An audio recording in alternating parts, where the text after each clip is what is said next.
जहाँ पे अपना संविधान कहता है कि अगर कोई बच्ची या कोई महिला किसी के ऊपर ये आरोप लगाती है कि उसने उसका यौन शोषण किया है, तो ये अपना कानून कहता है कि पहले उसकी गिरफ्तारी की जाएगी, केस दर्ज होगा। और यहाँ पे केस दर्ज कराने के लिए सुप्रीम कोर्ट को कहना पड़ता है। इतनी निर्लजता कहाँ से आती है? इसका मतलब शासन कहीं ना कहीं अपना हाथ रखा हुआ है उनके ऊपर। इस वक्त मेरे साथ उत्तर प्रदेश में कांग्रेस की प्रवक्ता सुधा मिश्रा हैं। बहुत बहुत स्वागत है मैम आपका पॉलिटिक्स में। जी बहुत बहुत धन्यवाद आपका। सबसे पहले सवाल मेरा जो इस वक्त सबसे ज़्यादा चर्चाओं में है, बीजेपी के उत्तर प्रदेश से जो सांसद आते हैं बृजभूषण शरण सिंह, उनके ऊपर महिला पहलवानों ने गंभीर आरोप लगाए, यौन उत्पीड़न के आरोप लगाए। बीजेपी शांत है, यहाँ तक कि स्मृति ईरानी भी मौन है, क्या कहेंगी? जी बिल्कुल, मैं आपको थोड़ा दुरुस्त कर दूँ प्रश्न में। सांसद तो हैं, बाहुबली सांसद हैं। न जाने कितने वर्षों से जब भी आप किसी पेपर की कटिंग में देखोगे या किसी इंटरव्यू में आप जब उनकी बात होती है तो बाहुबली शब्द का प्रयोग होता है। तो आप जानते हैं उत्तर प्रदेश में बाहुबली किन किन लोगों के लिए इस्तेमाल किया जाता है। और जहाँ तक मौन होने की बात है, जाहिर सी बात है, हमारे जो स्मृति ईरानी जी हैं उनके पास सिर्फ एक काम है, राहुल जी के किसी भी बयान पे कितना झूठ बोल सकती हैं इसके लिए उनका मुख खुलता है। तो उनकी चुप्पी को हम कहीं से भी ये नहीं कहेंगे कि वो क्यों चुप हैं। उनका चुप होना और जो उन्होंने बोला, आपने देखा होगा कि उन्होंने कहा कि बबीता फोगाट अगर उनके साथ हैं तो क्या ऐसा हो सकता है कि वो हमारे साथ रहें और कोई गलत व्यक्ति हो उनके साथ में। तो आप देख सकते हो कि स्त्री होने के बावजूद जहाँ पे अपना संविधान कहता है कि अगर कोई बच्ची या कोई महिला किसी के ऊपर ये आरोप लगाती है कि उसने उसका यौन शोषण किया है, तो ये अपना कानून कहता है कि पहले उसकी गिरफ्तारी की जाएगी, केस दर्ज होगा। और यहाँ पे केस दर्ज कराने के लिए सुप्रीम कोर्ट को कहना पड़ता है। सुप्रीम कोर्ट एफआईआर कराती है, उसके बावजूद लोग कह रहे हैं कि अब क्या मांग है, जबकि हमने एफआईआर करा दी।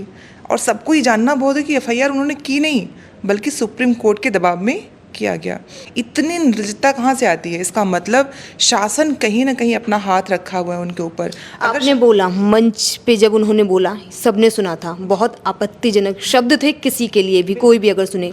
एक महिला होने के नाते मैं भी इस चीज़ को समझ सकती हूँ। इस वक्त देश में हर कोने कोने में पंचायत हो रही है, हर कोई बेटियों के साथ खड़ा है। सुप्रीम कोर्ट के कहने पर एफआईआर दर्ज होती है, पुलिस कह रही है हम जांच कर रहे हैं, सबूत नहीं मिल रहे हैं। लेकिन आज पॉक्सो एक्ट में जो एफआईआर दर्ज थी, उस बच्ची ने उस एफआईआर को वापस ले लिया है। दबाव में हो रहा है ये सब। देखिए, कितना दबाव है ये बताने की ज़रूरत नहीं है। आज की राजनीति में आप जानते हैं ना, संविधान में जब अभिव्यक्ति की आज़ादी की बात की गई थी तो उसमें दो शब्द थे, सदाचार और शुचिता। इन शब्दों पे ही अभिव्यक्ति की आज़ादी हमें दी गई थी और ये दोनों शब्दों को समाप्त कर दिया है वर्तमान की सरकार ने।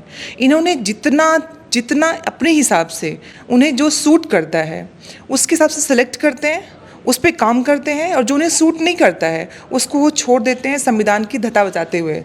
आपको नहीं लग रहा कि कांग्रेस कहीं ना कहीं मुद्दों को सही से उठा नहीं पा रही है, इसीलिए बार बार कितनी भी कोशिश करें तो बीजेपी फिर भी प्रचंड बहुमत लेके आ जाती है?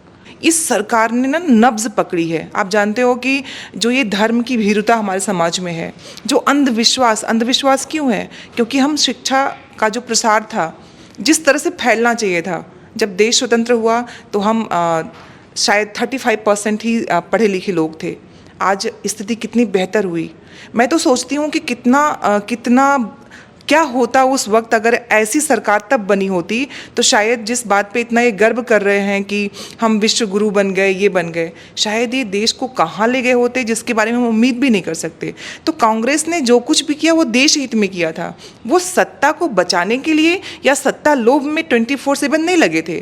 और आप क्या दे रहे हो? सिर्फ झूठ। और रोज झूठ में क्या होता है कि कांग्रेस ने क्या किया? कांग्रेस ने वो ज़मीन तैयार की, वो राजपथ तैयार किया, वो संविधान का पथ तैयार किया जिस पे आप दौड़ते हुए अपने ही पूर्वजों को गाली दे रहे हो। तो जनता इस बात को बहुत समझ चुकी है कि कब तक अपने ही बुजुर्गों की इस तरह से आप जो असम्मान कर रहे हो, उसका उत्तर अब जनता उनको देने लगी है। और अगली जो लोकसभा का चुनाव है उसमें उनको उत्तर बहुत अच्छे से मिलेगा। अच्छा, आपने मेरे सभी सवालों का बहुत सही से जवाब दिया, लेकिन ये भी मुझे पता है कि आप कवित्री भी बहुत अच्छी हैं, कविताएं बहुत अच्छी बोलती हैं आप। तो मैं चाहूँगी अगर आप इसका एंड कोई अच्छी सी कविता बोल कर करें। 2 लाइनें हैं एक दोहे के रूप में कि पुण्य जगे इस भूमि का, देश बने यशवंत, दाता फिर से भेज दो एक कबीर सा संत, दाता फिर से भेज दो एक कबीर सा संत।